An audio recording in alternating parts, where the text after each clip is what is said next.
Au nom du Père et du Fils et du Saint-Esprit. Amen. Nous sommes dans cette semaine qui nous prépare à la Pentecôte. Nous allons chaque jour invoquer un don de l'Esprit Saint. Au début de ce temps de méditation de la parole de Dieu, demandons au Seigneur de nous accorder le don de la sagesse. Que l'Esprit Saint nous accorde la sagesse et nous aide à découvrir l'intelligence et les réalités de la parole de Dieu. La parole de Dieu que notre Mère Église nous propose en ce jour est extraite de l'évangile de Jean. Jean chapitre 16, versets 29 à 33.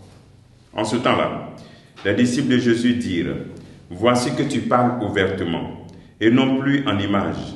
Maintenant, nous savons que tu sais toutes choses, et tu n'as pas besoin qu'on t'interroge. Voilà pourquoi nous croyons que tu es sorti de Dieu. » Jésus leur répondit: « Maintenant vous croyez, voici que l'heure vient.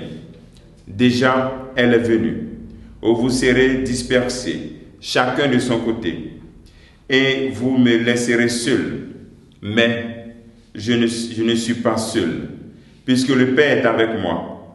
Je vous ai parlé ainsi, afin qu'en moi vous ayez la paix. Dans le monde, vous avez à souffrir, mais courage, moi, je suis vainqueur du monde. » Acclamons la parole de Dieu, louange à toi, Seigneur Jésus. Nous sommes dans un contexte de la dernière scène, contexte de tristesse, contexte d'adieu. Qu'a-t-il dit pour que les disciples disent maintenant que le langage est clair, que maintenant, il parle clairement? Qu'est-ce que Jésus a dit? Nous allons remonter un peu au passage antérieur, dans les versets 27 à 28 du chapitre 16, où Jésus dit: « Le Père vous aime parce que vous m'avez aimé, et vous avez cru que c'est de Dieu que je suis sorti. Je suis sorti du Père, et je suis venu dans le monde. Maintenant, je quitte le monde, et je pars vers le Père. » Et le verset 29, il ajoute, voici que, les disciples ajoutent, voici que tu parles ouvertement, non pas en image. Et donc Jésus déclare clairement que le Père nous aime. Et parce que vous m'avez aimé, vous avez cru, c'est de Dieu que je suis sorti. Donc voici ce qui est clair. Les apôtres comprennent clairement cela. Alors le premier enseignement que nous pouvons dire, nous pouvons déduire de ce texte, c'est que souvent même dans la parole de Dieu, lorsque les choses sont même claires, il faut qu'on ait assez d'humilité pour comprendre que nous n'avons pas cerné tout Dieu. Ils ont compris une petite lumière, mais ils n'ont pas encore compris le grand mystère, tout le grand mystère. Ils ont capté une graine, mais ils n'ont pas encore tout l'âme. C'est pour ça qu'il faut avoir assez d'humilité pour dire: Seigneur, ouvre-moi à la compréhension de ton mystère. Et d'ailleurs, le Christ va faire des révélations après pour montrer qu'ils n'ont encore rien compris. Voilà. Nos schémas ne peuvent pas cerner Dieu. C'est à nous de rentrer dans la logique de Dieu. Souvent, nous mettons Dieu dans nos schémas. Nous enfermons Dieu dans nos visions. C'est l'inverse que nous devons faire. C'est à nous de faire mourir nos visions de la vision de Dieu. Et voici pourquoi ils n'ont pas encore bien compris. Ils disent: mais restez seuls. S'ils ont compris qu'il vient de Dieu, ils ne vont pas l'abandonner. Mais voici que Jésus proclame déjà qu'ils vont le laisser seul. Alors toi aussi, il y a des fois que même si quand tu penses que tu as compris, même si tu as dit à ton baptême: je crois, je serai toujours avec toi, je serai toujours là, reconnais qu'il y a des fois où tu as laissé Jésus seul. Demande pardon pour toutes ces fois où tu laisses Jésus seul, où tu es incapable de témoigner de la vérité de l'évangile. Voilà.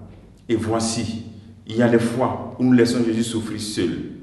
Et encore, pour terminer, troisième élément, la preuve qu'ils n'ont pas encore tout compris, Jésus leur dit: « Ah, vous allez souffrir. » Combien de fois nous avons rejeté la souffrance dans notre vie?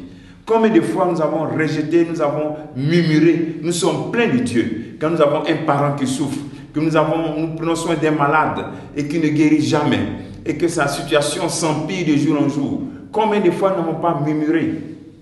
Vous allez souffrir. Ici, c'est vrai que Jésus parle de la marche à sa suite qui implique les souffrances. Mais lorsque nous prenons la souffrance en général, quand l'homme tombe dans la souffrance, nous sommes là et nous nous plaignons, nous nous décourageons, nous n'avons plus envie de prier. Mes frères, mes sœurs, le Christ nous dit: Enfin, pour terminer, j'ai vaincu le monde. Vous aussi, vous allez vaincre le monde. Alors, anticipe ta victoire en ce jour. Ta victoire sur toutes les réalités douloureuses. Ta victoire sur le péché. Ta victoire sur le mal. Parce que le Christ est vainqueur du mal. En ce jour, tu peux te retirer comme travail que tu peux faire. C'est de voir pour quelle valeur de l'évangile tu souffres. C'est-à-dire une valeur de l'évangile que tu cherches à appliquer dans ta vie, qui implique en toi une certaine souffrance, un certain détachement. Demandons au Seigneur au cours de cette journée, en nous donnant le don de la sagesse, qui nous donne la grâce de vivre cette journée à la lumière de sa sagesse. Qu'il nous bénisse tous en ce jour, au nom du Père et du Fils et du Saint-Esprit. Amen.